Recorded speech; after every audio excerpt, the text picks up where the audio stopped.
live from the KWQC Broadcast Center in downtown Davenport with Morgan Otier and Kyle Keel. This is Quad Cities Live. What do international concert tours and the future of our communities have in common? More than you might think. We'll talk with a TEDx Davenport speaker about his big ideas for putting overlooked cities on the map. Plus, a partnership that's been making a difference for 3 decades. How Estes Construction and Sal Community Services are working together to expand access to childcare and strengthen families across the Quad Cities. And 2 young women are preparing to represent all of Iowa on a national stage. We'll meet Miss Iowa Mackenzie Carey and Miss Iowa's teen Emily Sutton before they head to Florida for the Miss America competition. Hello and welcome to Quad Cities Live. Thank you for joining us. I'm Morgan Otier alongside my co-host Kyle Keel. We are counting down to the Mississippi Valley Fair with 6 full days of rides, shows, food, of course, and so much more. Yeah, everybody's going to be there, right? The fair returns to Davenport August 4th through the 9th for its 106th year of tradition and making memories. Sean Loader is the fair's general manager, and he is back with a preview of what is to come this year. Sean, welcome back to the show. Hey, thanks for having me. I know you're a busy man, so we appreciate you taking a few minutes to give everyone a preview of what to expect. I mean, more than a century of fun here with the Mississippi Valley Fair in the Quad Cities. What do you think makes this fair so great for our region? It's just great, man. And of course, you know, I've worked there most of my life, so it's true to my heart. But yeah, it's just the heart of the Quad Cities, you know, and everything that we do there and bring everyone together. And especially it's special this year. We're going to celebrate the 250th. Yeah. A bunch of red, white, and blue, you know. That's great. So, yeah, that's awesome. People really look forward to this week every single year. And as always, there are special kind of theme days, really ensuring that everybody has an opportunity to experience the fair. So that starts with Special Needs Day on the Tuesday. So the first day is of Special Needs Day, where they get to ride rides and we feed them lunch and all kinds of fun stuff for them. It's always great to see them exploring the fairgrounds. Yeah. So what else do we have going on as far as that's concerned? There's a Senior Day. So Wednesday's Senior Day, so 60 and older, free all day long. Okay. Thursday's Throwback Thursday is Kids Day, so they are free all day long. Okay. That's nice. This year. And then select vendors will have like a throwback food, like a $5 item. So interesting. You'll be able to find some cheaper concession food as well. Yeah, you'll have to do that. Of course, Military Day coming up on Sunday. And then, of course, Sunday we're celebrating Veterans Day, and we got a Veterans Parade at noon, and Lola that runs the outreach program, she has a big program at noon. Oh yeah, she's wonderful. They do great work there at the Outreach Center. So obviously we're seeing some video here. You've got the rides, you've got the food. I can't wait for the fried what stand. That's my favorite place. Give me a deep fried cheesecake, sounds so good. But you got a lot of other attractions, some that are new this year. So talk about those. Yeah, so like the free grounds attractions, we got, of course, he's been with us for 25 years, Dallas the Fire Guy. He does the juggling. Yes. And, yeah, so incredible. We're going to have a special program with him this year. We got the Tiger Show, we have a Western comedy show, we have Rock and Circus, of course the wood carving auction, and those we sell on Sunday, the last day of the fair, and that raises money for capital improvements of the fair. Oh, very nice. A couple of things that I noticed on the schedule, right? There is a corn dog eating contest. Yes. That is gotta get in on that. Friday at noon, so maybe something for you, Kyle. Yes. Oh, absolutely not. No, yeah, and then there's a talent show on the Sunday, the last day of the fair, also that goes all. I'm not talented. You could be. I think you're very talented. Well, thank you. You're in on both. Yes. So we're talking about a lot of the fun right now, but there's an educational component as well. A lot of 4-H groups get involved. Yeah, so we have, of course, the 4-H building, all those projects. The Iowa building after dairy on Tuesday and Wednesday. We open as a kids educational center, so we have petting zoo, we have the robotics team. Oh, wow. We'll have, it's called Animal Avenue, so every breed like cow, sheep, so the kids can come in and see pretty much every farm animal. That's great. And a big draw to the fair, obviously the grandstand acts, and you got a good lineup this year. Yeah, we're looking forward to it. So Brad Paisley's going to kick off Tuesday. Wednesday, Keith Urban. Thursday's Jesse Murph. Stella Lefty's going to open up, and that show will start at 7:15. So if you want to catch Stella, you definitely want to be there, you know, Oh, that's early. good. That's good info. Yes. Yeah. Yep. And then Braxton Keith's going to open up for Tucker Wetmore on Friday.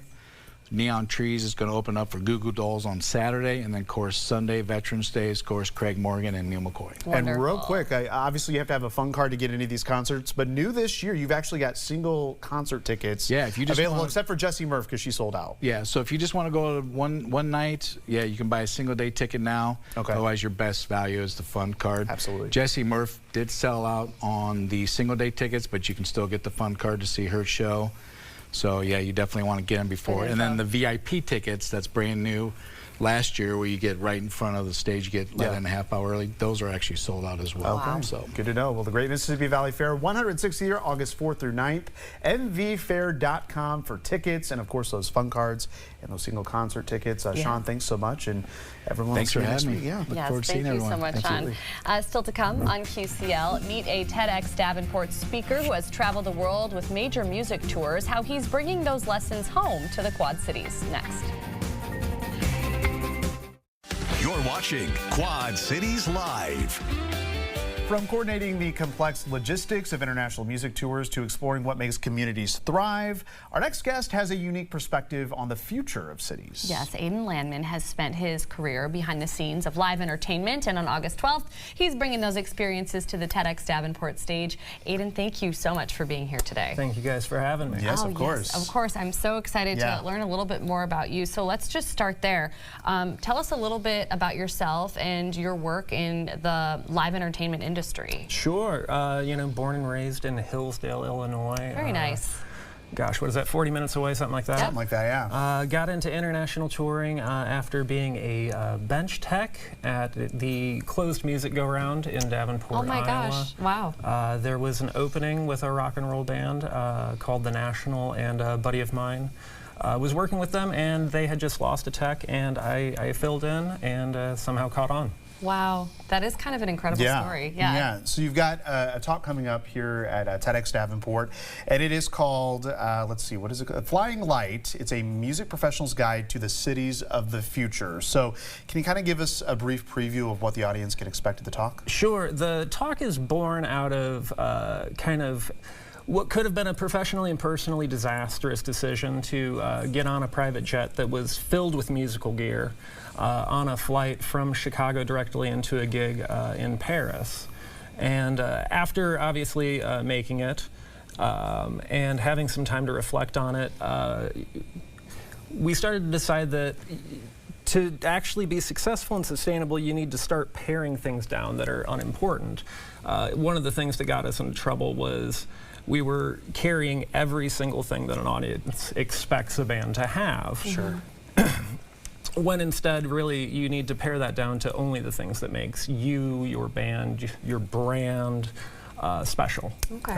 Okay, wonderful. So I guess what lessons from those moments and from that world do you feel like translate into building stronger communities? Now, I kind of feel based on that where I think you're going with it, but I guess without giving away, you know, your entire talk, what are some things that you were personally able to correlate? Sure.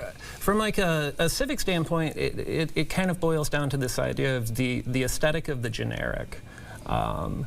Wichita, Kansas, the edge of town looks suspiciously similar to the edge of town of Davenport, Iowa. And it exacerbates problems that, you know, are pinch points in communities like the Quad Cities, like the reputation of being flyover cities and things like that. And if your city looks more and more like other cities, there's really nothing that will draw people to or keep them in your city. Very interesting. Yeah, so obviously go more into that with the whole flyover locations to headliners. What do you think separates a headliner city from flyover country? Dedication to local culture, local creators, local entrepreneurs, things that bring sustainable culture, sustainable income, and sustainable wealth to communities, as opposed to you know, the idea of like a corporate venue where money comes in but it immediately goes right back out. Yeah. So obviously this is coming up very soon, right? So you need to be getting your tickets for TEDx Davenport, but you know, what is one thing that you hope audience members, people that come from not only right here in the Quad Cities but come from out of town, what is one thing that you hope they take away from your time on stage? I hope that they take away the idea that, you know, while it might seem expedient to follow blueprints that are made for you, it's actually probably one of the riskiest things that you can do. Very interesting. Well, okay. You can catch Aiden along with several other speakers for TEDx Davenport, set for Wednesday, August 12th at the Last Picture House in downtown Davenport. It runs from 4:30 to 6 p.m. For those tickets, you want to head to TEDxDavenport.com, and we'll have all this information on our website as well. Aiden, thanks for stopping by and talking with us today. We appreciate it. Thank you so much. Thank you very much. And still to come, it is a project 30 years in the making. We'll take a look at a new child care center in Rock Island and how a long-standing partnership is helping build a brighter future for our community. Quad Cities Live continues. Estes Builds Here. It's a new QCL series where we highlight the people and projects that are making a lasting impact across the Quad Cities. And today we're talking about a relationship that goes far beyond construction, a more than 30-year partnership between Estes Construction and SAL Community Services. Joining us now from Estes Construction is Mallory Merritt. Mallory, welcome back, along with Marcy Mendenhall, President and CEO of SAL Community Services. Thank you both for joining us today. Thanks for having us. Yes, absolutely. Lots of fun things to talk about. So Mallory, we'll start with you. So why is SAL an organization that your team really wanted to feature on this series that we're doing here? Yeah, so when we really started conceptualizing the Estes Builds Here segment, it became really clear that organizations like SAL were really the heart behind our why. This has been a 30-year relationship between our organizations that began as a construction partnership and has really evolved into more of a community impact partnership.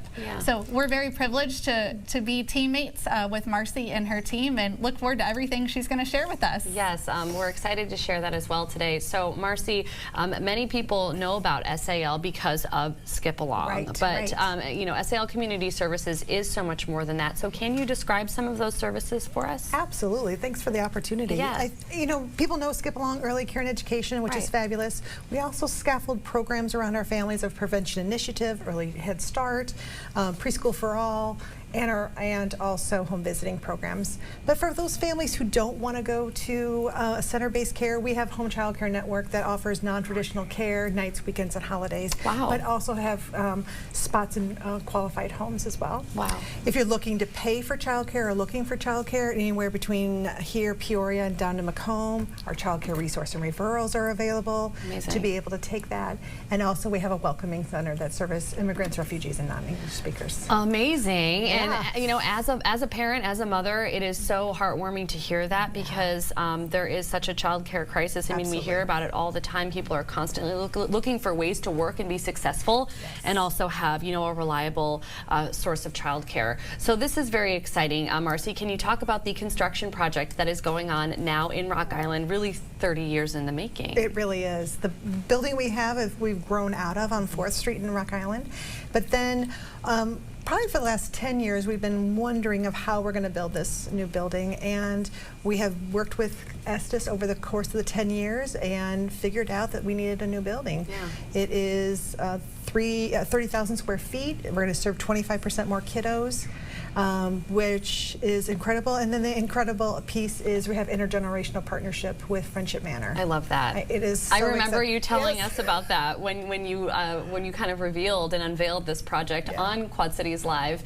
We have the renderings on the screen right now, and so you can kind of see that Friendship neighborhood sign out front. So, Mallory, what does it mean to be part of this project, Estes and SAL? For our team, this is so much more than a construction project. Our team has really, I would say, devoted their hearts to the construction process along the way. Marcy and I have stayed in close contact about how it's going, but as an organization, our company, we believe so strongly that to advance our region forward, we have to provide safe and accessible childcare. And this is just a great construction project that pairs our construction craft with something that we believe in so deeply around ongoing regional vitality. Yeah, very meaningful. We're getting some looks at what the inside looks like as well for people who are able to watch us right now while we're on TV. So, Marcy, what does community support look like when it comes to kind of advancing your mission at SAL Community Services? Yeah, so right now we're in the age of AI and technology. We need people to rock babies, read stories to kids. We need those human contacts because we want to be the brain builders to make sure kids are ready for kindergarten, third grade reading, and also for high school graduation. All of those pieces are important. So please go to our website. We'd be happy to bring you on. And we're also in the middle of a capital campaign project. Happy to give anybody tours of the building and who is interested in coming to see the proud work and the partnership that we have with Estes. Wonderful. Well, you can contact SAL Community Services. We've got the address and the phone number. We'll pop them up on your screen right here and include that on our website.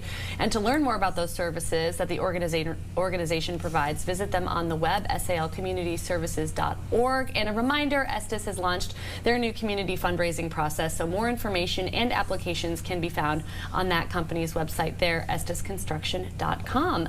Mallory and Marcy, thank you so much for joining us today. Thank you. Thank you, Megan. Appreciate it. Okay, so coming up, they're ambassadors, advocates, and soon they'll be competing for national titles. We are sitting down with Miss Iowa Mackenzie Carey and Miss Iowa's teen Emily Sutton for more on their community impact and how you can help send them off in style.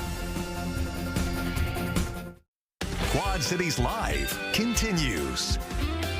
Fresh off their crowning moments in June, Miss Iowa Mackenzie Carey and Miss Iowa's teen Emily Sutton are already preparing for the opportunity of a lifetime. Yeah, in just a few weeks, they will head down to Florida to represent Iowa at the Miss America and Miss America's teen competitions. But today they are here with us, so let's congratulate and welcome to QCL Mackenzie Carey, our Miss Iowa, and Emily Sutton, Miss Iowa's teen. Ladies, thank you both for joining us today. Yeah. Thank you so much for the invitation. Absolutely. Welcome to the show. Yeah, absolutely. So, like we said, you're both just weeks away from representing Iowa, kind of on the national stage.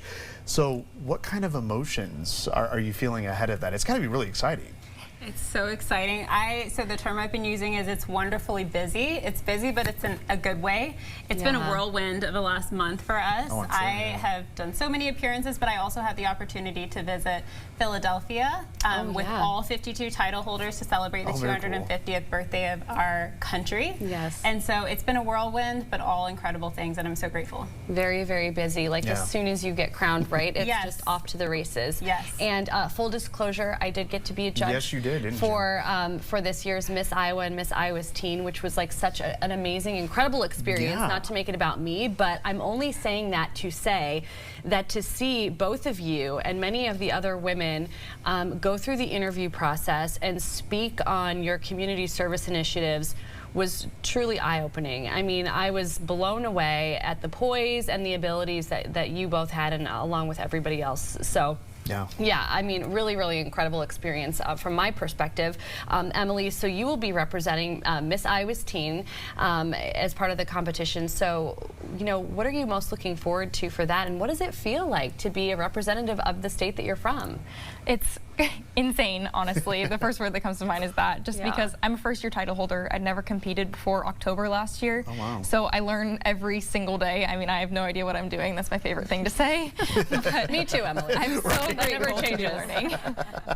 And my favorite phase of competition is interview, and I hope that you picked up on that as a judge. I did. I love talking, and I love talking about things that I'm passionate about, and I love being an Iowan, so I'm so excited to be able to represent Iowa. Oh, I love that. Yeah, not only are you an Iowan, but you're from DeWitt, so you're a local girl, and you're from Des Moines. So you're both doing great work here for Iowa. So, you know, you kind of talked about you like to talk about things that you're really passionate about. So talk about your community service initiative, because I know that's very important to you. Yeah, Purpose Over Pressure is my community service initiative. It is a peer-to-peer mentoring program we're implementing in Comanche and DeWitt schools this year, but then it's going to be free curriculum for schools all across Iowa. And then soon, as Miss America's teen, calling that right now, that's going to be free curriculum for all across the nation. And it's something I'm really passionate about because I'd seen people growing up struggle with substance use disorder that were really close to me, and almost losing them. It made an impact on how I grew up and how I viewed substance use disorder as a whole. And now it's my mission to make sure that all youth feel confident in making healthy decisions and that they have the resources and that they're able to do that. Yeah, wonderful. To hear you talk about it is very inspiring. And you as well, Mackenzie, I love hearing about your community service initiative. Along with Emily's, I do feel like it impacts everyone. So can you tell us about that? Absolutely. Well, I work for Principal Financial Group in Learning and Development, and what I've seen throughout many, many years is that so many times our young people have the aspirations to be successful in their career, but they don't have the tools. And so my community service initiative, Get to Work, Practice Makes Professional, is really an extension of work that I've been doing for years and years, and it's all about career readiness. How can we make sure that students are prepared for that first interview, can speak with confidence, and have the tools that they need to successfully launch their career. And so I have spoken to over 600 students over the last few years, and I'm excited to continue that work as Miss Iowa. Yeah, very creative and impactful. Absolutely.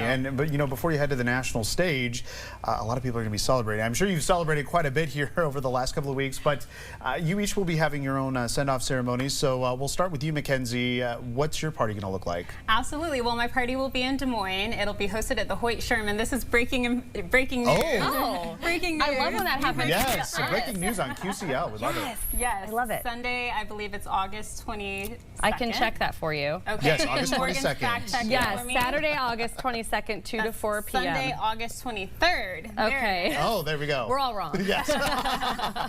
If there are any discrepancies, you can always follow the Miss Iowa social media pages, Miss America IA, and you can get the for sure details there. Maybe this was a quiz. Yeah. But I would love to see anybody who wants to come and support, who just wants to be a part of the Miss Iowa organization, or even women who are interested in competing in the future. Wonderful. Yes. And Emily, what about you? Yours is where is it, in the Clinton County area? The Lodge in Clinton. Okay. And it's 1 to 3 on the 16th. And if you guys aren't going to be able to make it or watch prelims for Miss America, we're going to showcase all of our outfits there and our talents. Oh my gosh. So if you guys need to see our dresses and you're dying, well, we do. You just have to come support. Myself included. Yes. I absolutely can't wait. And I want to leave everybody with some information here on the screen, because a really big thing also is recruitment. You know, what these women have learned going through this process is truly incredible. So if you are interested in competing for a crown, there are several Miss Iowa local competitions coming up. We've got them there on your screen, and we will include them on our website. Meantime, to learn more about the Miss Iowa Scholarship Organization, visit missiowa.com. Mackenzie and Emily, thank you so much for being here today, and just the best of luck. I can't wait to see you all there on the stage. Thank you. Yes, thank you so much very much. And thank you for watching. We will see you again Friday afternoon at 3. Have a great evening. Afternoon, whatever.